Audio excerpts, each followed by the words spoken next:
કેમ છો બાળ મિત્રો? આજે હું તમને સસલીની વાર્તા કહીશ. વાર્તાનું નામ છે બીકણ સસલી. એક જંગલ હતું.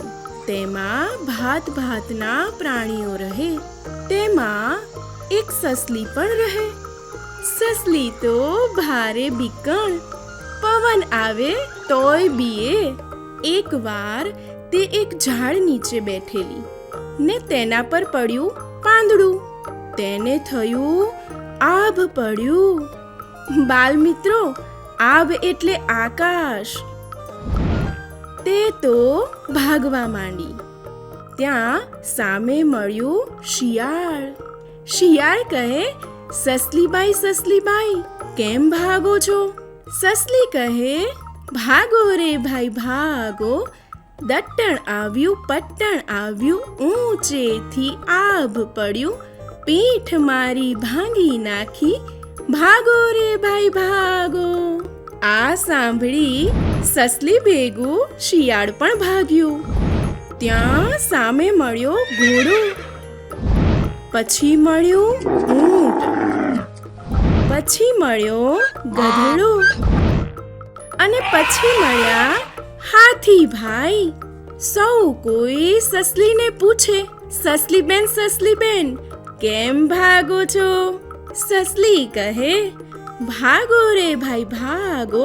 દટ્ટણ આવ્યું પટ્ટણ આવ્યું, ઊંચેથી આભ પડ્યું. પીઠ મારી ભાંગી નાખી, ભાગો રે ભાઈ ભાગો. આ સાંભળી બધાય તેની સાથે ભાગવા લાગ્યા. ત્યાં સામો મળ્યો સિંહ. તેણે પાડી ત્રાળ. ઊભા રહો, શું છે? આમ કેમ ભાગો છો? સસલીએ તેને કહ્યું, આભ પડ્યું છે વનરાજ, તમે ભાગો, મારી કેડ તૂટી ગઈ. સિંહ કહે, એમ? તારી કેડ ભાંગી ગઈ? તો તું આટલું દોડી કેમનું? ચાલ મારી સાથે, મને બતાવ કે આભ ક્યાં પડ્યું છે.